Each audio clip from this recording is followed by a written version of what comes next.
Japanese. It's harder than you think. If you study Japanese, you know that they have Kanji, Hiragana, and Katakana. But let me add to that Romaji. That's right, they use the Roman alphabet or the ABCs to represent Japanese words. So for example, you could have one sentence that uses all four. M size no coffee o chumon shimashita. I ordered a medium-sized coffee. As we all know, Japan had no writing system until Chinese characters were introduced toward the end of the 4th century and beginning of the 5th century by Chinese immigrants via the Korean peninsula. If that's true, why doesn't Japanese sound like Chinese?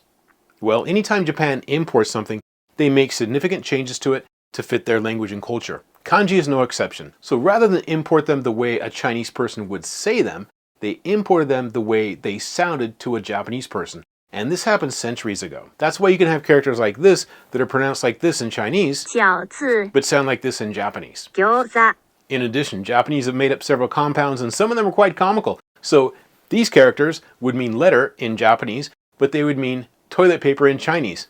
It's the same characters. Hand, paper. You put hand to paper and write a letter. In Chinese, you would put paper on your hand and you know the rest. Learning Japanese. Japanese children learn 2,136 characters. That's a significant hurdle until you realize that each character can have several pronunciations. There's on-yomi, which literally means sound reading, and it kind of tries to approximate the way a Chinese person said it. There's kun-yomi, which is where they took a Japanese word, slapped a Chinese character on top of it, because they already had a word for it, they just needed a way to write it. To make things even more complicated, within on-yomi, there are 4 categories. There's go-on, imported during the 5th and 6th centuries, mainly from today's Nanjing area.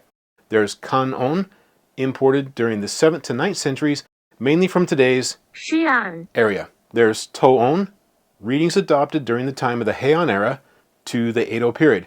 There's also kun-yo-on, mistaken or changed readings of the kanji that have become accepted into the Japanese language. You can learn the characters in isolation. For example, you can learn that this character, meaning south, is pronounced minami, and this character, meaning north, is pronounced kita. Put them together, what do you got? Minami kita, right? No, it's nanboku. There's also mixed readings. For example, on-kun, on-yomi plus kun-yomi. For example, tonjiru. There's also kun-on, kun-yomi plus on-yomi.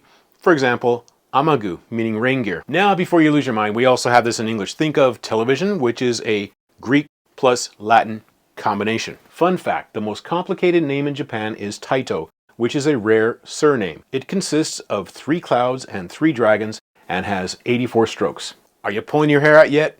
You will be in a minute. In a beginning Japanese class, you learn that namae means name. Onamae wa nan desu ka? What's your name? But when you go to the city office and fill out a form, it will not ask you for your namae, it will ask you for shime. That's right, official documents don't use conversational Japanese.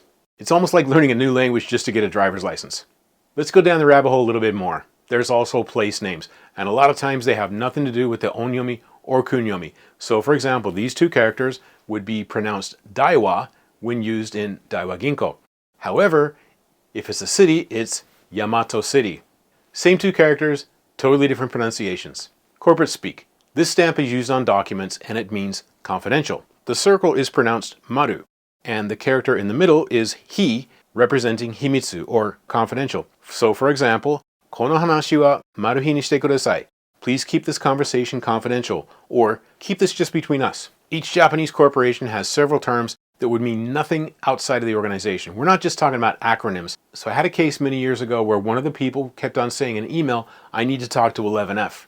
We had no idea what that meant until we visited the customer, and on the 11th floor, we found the legal department. Are we having fun yet? Did you know that homonyms could also be synonyms in Japanese? For example, this is pronounced naosu. It means to heal. This is also pronounced naosu, and it means to fix or correct.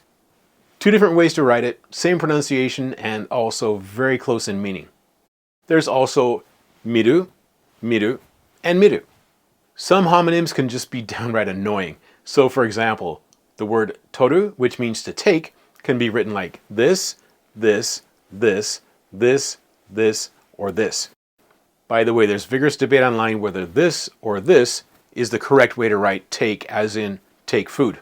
Ateji are characters that are used to spell out words like loanwords phonetically. There's club, ku-ra-bu. There's kohi, coffee. There's also kan, sushi, and tempura. Kanji can also be used to abbreviate the name of a country. So for example, this comes from this, meaning America.